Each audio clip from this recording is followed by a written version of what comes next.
Hello everyone, welcome to our YouTube channel. And आज के lecture में हम एम्ब्रियोनिक ओरिजिन ऑफ टिश्यूज पढ़ने वाले हैं। तो पिछले लेक्चर में हमने क्या देखा था? पिछले लेक्चर में देखा था हमने introduction of histology and elementary tissues कौन कौन से होते हैं। तो हमने एलिमेंट्री टिश्यूज के बारे में पढ़ा था, हिस्टोलॉजी क्या होती है ये पढ़ा था। तो रिविजन अगर करें तो हिस्टोलॉजी क्या है? हिस्टोलॉजी है साइंटिफिक स्टडी ऑफ टिश्यूज, ठीक है। और microscopic anatomy of tissue, microscopic anatomy of tissues. Okay, तो ये हमने पढ़ लिया था। एलिमेंट्री टिश्यूज के बारे में भी पढ़ा था कि 4 तरीके की एलिमेंट्री टिश्यूज होती है। कौन सी? इपिथेलियल, फिर आई थी कनेक्टिव टिश्यू होती है। कनेक्टिव टिश्यू के साथ एक और टिश्यू होती है नर्वस टिश्यू, नर्वस, और ये होती है फिर लास्ट में कनेक्टिव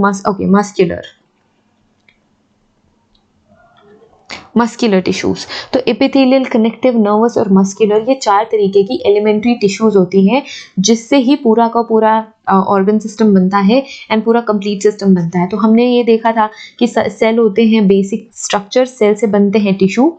टिश्यू क्या होता है? सेम स्ट्रक्चर जो कि साथ में होते हैं। टिश्यूज क्या होते हैं? कलेक्शन ऑफ सेल्स, सारी की सारी सेम सेल्स होती हैं जो कि सेम वर्क परफॉर्म करती है, तो वो टिश्यू बनाती है। टिश्यू से बनते हैं आपके ऑर्गन्स, उससे फिर आपका बनता है सिस्टम।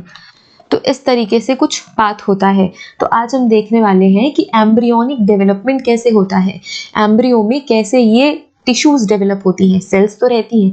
अब हमें ये भी पता है कि फर्टिलाइजेशन 2 सेल्स का फ्यूजन होता है, like egg cells and sperm cells. जब फर्टिलाइजेशन होता है, फ्यूजन होता है, तब जाके किसी भी एक new person, like new human का ओरिजिन होता है, न्यू एनिमल का ओरिजिन होता है। या एनिमल हो या ह्यूमंस हो या फिर कोई प्लांट हो, सारा ऐसे ही काम चलता है। जो प्लांट सेल्स होती हैं उनमें भी फर्टिलाइजेशन होता है, उनमें भी 2 तरीके के रिप्रोडक्टरी सिस्टम होते हैं।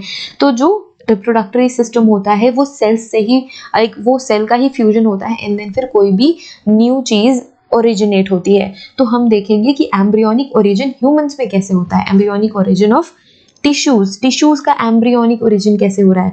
तो आज हम देख रहे हैं एम्ब्रियोनिक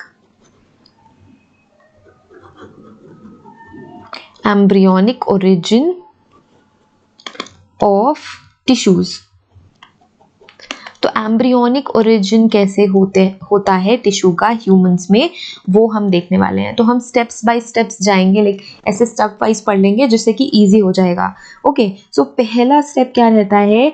जाइगोटिक फर्टिलाइजेशन। जब द जाइगोट जो कि फर्टिलाइज्ड एग होता है वो सिंगल सेल होता है, और वो किसके फ्यूजन से बनता है? एग और स्पर्म सेल के फ्यूजन से बनता है। तो ये आपका पहला पॉइंट हो गया, ठीक है। पहला पॉइंट क्या हुआ, लिख लेते हैं। The zygote is a fertilized cell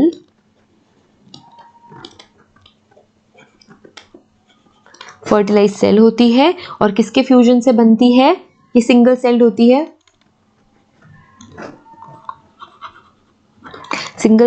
है, and formed by the fusion of sperm cell and egg cells। Okay, तो ये पहला स्टेप होता है। आफ्टर फर्टिलाइजेशन क्या होता है?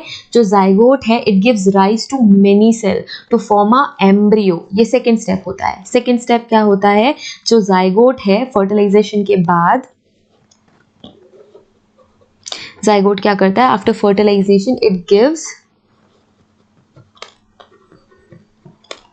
To many tissues. अब इतनी सारी टिश्यूज कैसे बनती है? सेल डिवीजन से।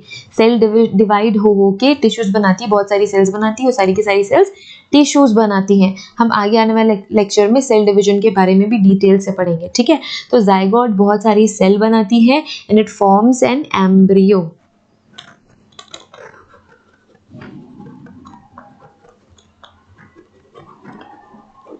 एम्ब्रियो का फॉर्मेशन होता है।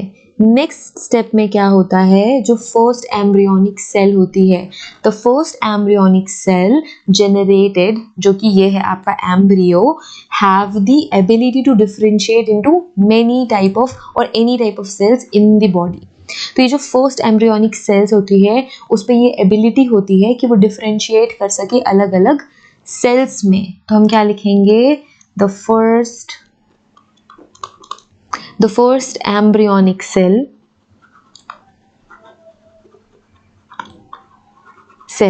have, which is generated, have the ability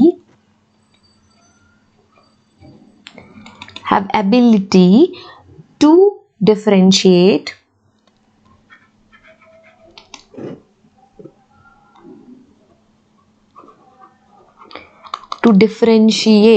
क्या, into any type of cell, into any type of cell. ठीक है, डिफरेंशिएट कर सकते हैं बॉडी में अलग अलग टाइप की सेल्स में। और दीज सेल्स क्या होती हैं, ये सारी सेल्स ओमनीपोटेंट कहलाती हैं। और ये सारी सेल्स क्या कहलाती हैं, ओमनीपोटेंट। ओमनीपोटेंट नाम से ही पता चल रहा है। ठीक है, इस सेल के पास कैपेसिटी होती है डिवाइड और डिफरेंशिएट होने की, और वो किसी भी ऑर्गेनिज्म में डेवलप हो सकते हैं। So these cells are omnipotent. ये सेल्स क्या होती हैं, ओमनीपोटेंट होती हैं। क्या होती है, omnipotent. It means it have the capacity और एबिलिटी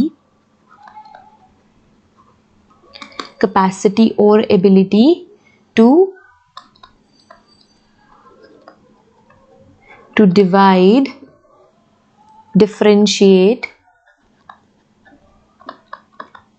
डिवाइड कर सकते हैं, डिफरेंशिएट कर सकते हैं और डेवलप हो सकते हैं, and develop into a new organism. ठीक है, तो ये ओमनीपोटेंट सेल बनती है। फिर जो मैंने बोला कि जो फर्स्ट एम्ब्रियोनिक सेल जनरेट होती है वो ओमनीपोटेंट होती है, मतलब उनमें कैपेसिटी होती है डिवाइड होने की, एक दूसरे से डिफरेंशिएट होने की, मतलब अलग अलग सेल्स डिफरेंशिएट होती हैं एक दूसरे से, इनका काम अलग अलग होता है और ये डेवलप हो सकती है न्यू ऑर्गेनिज्म में, लाइक एक नए ह्यूमन में डेवलप हो सकते हैं। ये इनकी कैपेसिटी होती है, इसीलिए इसे ओमनीपोटेंट कहा गया है। ओमनीपोटेंट लाइक सब जगह ये आ जाएंगी। इसके बाद जो स्टेप होता है, जो सेल होता है वो प्रोलिफरेशन का प्रोसेस होता है। इसका मतलब 3 लेयर्स बनेंगी, फिर आगे फर्दर डेवलपमेंट होगा उस एम्ब्रियो में। ठीक है, आगे फर्दर डेवलप होगा तो कौन सी प्रोसेस होगी, जो सेल्स होती हैं as sales proliferation process,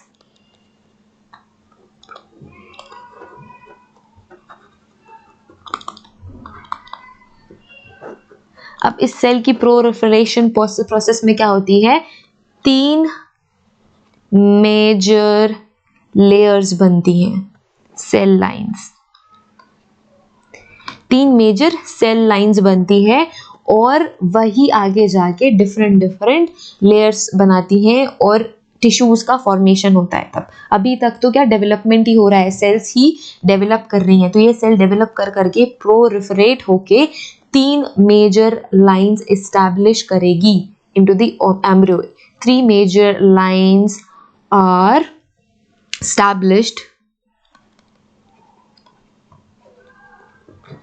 established within the embryo।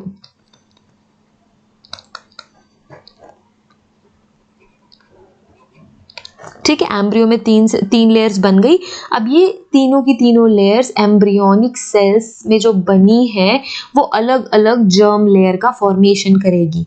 ठीक है, जो कि अलग अलग टिश्यूज में फिर बनेंगे। Okay, so each line of embryonic cell, each line of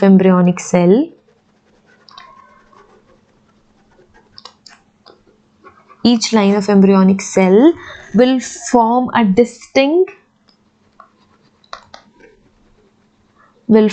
a distinct germ layer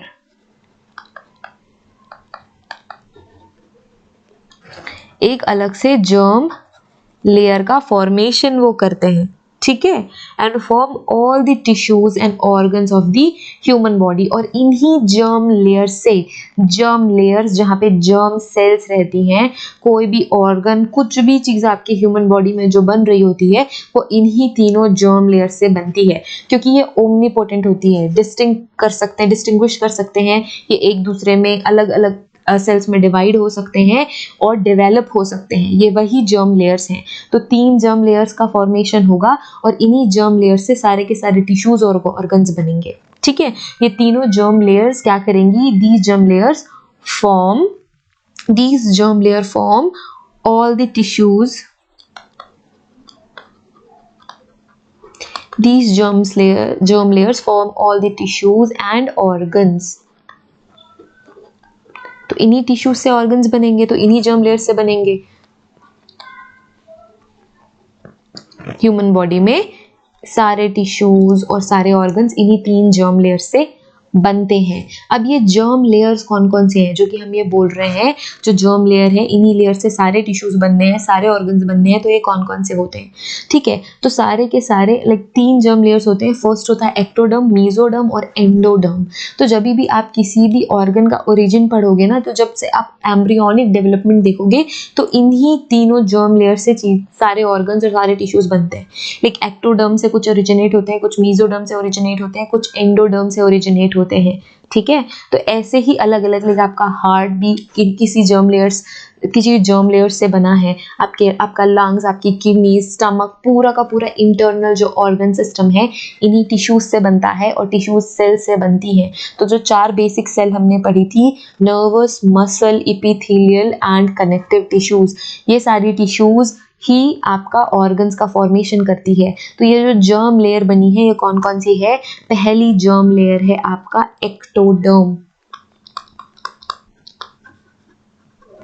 ectoderm, दूसरी है मेसोडर्म,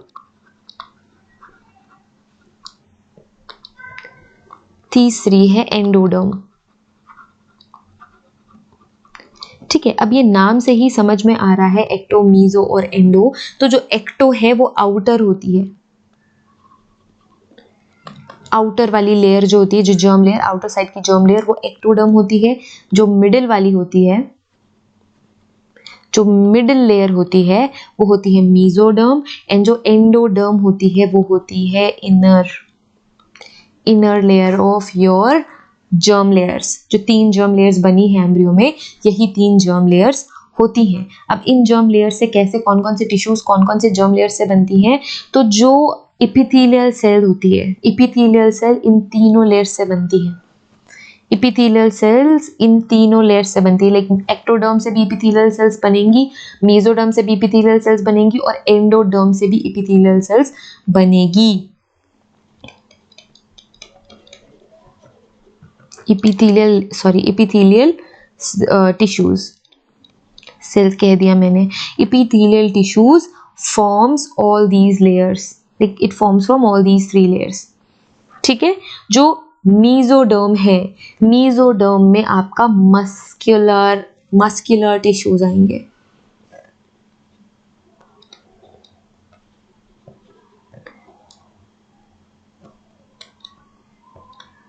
मस्कुलर टिश्यूज आएंगे, एंड नर्वस टिश्यूज एंडोडर्म से बनती हैं।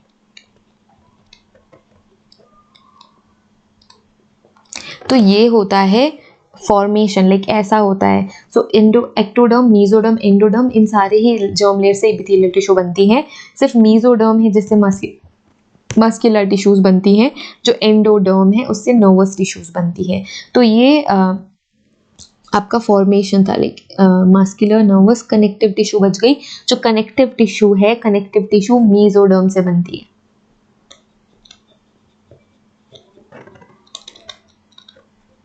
इस जर्म लेयर से बनती है। तो कनेक्टिव मस्कुलर टिश्यू मेसोडर्म से बनते हैं, एंडोडर्म से आपका बनता है नर्वस टिश्यू। तो ऐसा कुछ आपका फॉर्मेशन रहता है। तो ये है आपका एम्ब्रियोनिक ओरिजिन ऑफ टिश्यूज। तो ऐसे ही एम्ब्रियोनिक ओरिजिन होती है टिश्यूज का। ओके, तो एक बार फिर से रिवाइज कर लेते हैं। एम्ब्रियोनिक ओरिजिन कैसा होता है, सबसे पहले जाइगोट बनेगा, ठीक है। फर्टिलाइज्ड सेल होता है जाइगोट। जब जब स्पर्म सेल फर्टिलाइज करती है एग सेल से, तब जाके क्या बनता है, जाइगोट, तब जाइगोट बनता है। और जाइगोट क्या है, फर्टिलाइज्ड सेल है, सिंगल सेल्ड होता है, फॉर्मेशन होता है इसके फ्यूजन से, स्पर्म सेल और एग सेल से। अब ये बन गया एक सेल, ठीक है, जाइगोट एक सेल है, सेल में धीरे धीरे डेवलपमेंट होगी, कई सारे टिश्यूज का फॉर्मेशन, कई सारे सेल्स का फॉर्मेशन, पहले तो कई सारे सेल्स का फॉर्मेशन होगा एंड फिर टिश्यूज का फॉर्मेशन होगा। सो सबसे पहला जो एम्ब्रियोनिक सेल होता है, यहाँ पे टिश्यूज नहीं लिखना चाहिए, यहाँ पे सेल लिखो, ठीक है। Zygote gives rise to many cells, it forms an embryo. Zygote में बहुत सारे सेल्स बनते हैं, उससे क्या बनता है, फिर एम्ब्रियो बनता है। अब ये जो एम्ब्रियोनिक सेल है उसमें एबिलिटी होती है कि वो सेल में डिफरेंशिएट कर सके। अब कई सारी सेल है तो सेल्स का कैटेगराइजेशन एम्ब्रियोनिक सेल करती है।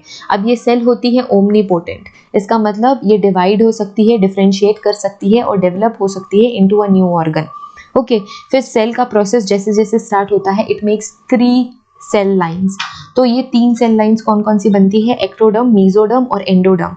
सो जो एक्टोडर्म है वो outer layer of germ cell है, जो मेसोडर्म है वो मिडिल लेयर होती है एंड जो सबसे इनर लेयर होती है वो एक्टोडर्म होती है। एपिथेलियल टिश्यूज इन तीनों लेयर्स से बन सकते हैं या इन तीनों लेयर्स से बनते हैं। कनेक्टिव टिश्यूज और मस्कुलर टिश्यूज मेसोडर्म से ओरिजिनेट होते हैं एंड एंडोडर्म से सिर्फ और सिर्फ नर्वस टिश्यूज डेवलप होती हैं। तो ऐसे ये 4 बेसिक टिश्यूज का डेवलपमेंट होता है इन 3 जर्म लेयर से। तो ये आपकी बेसिक एलिमेंट्री टिश्यूज हैं ह्यूमन बॉडी की, epithelial, connective, nervous and muscular. तो ये तीनों डिटेल्स में हम नेक्स्ट लेक्चर में पढ़ेंगे।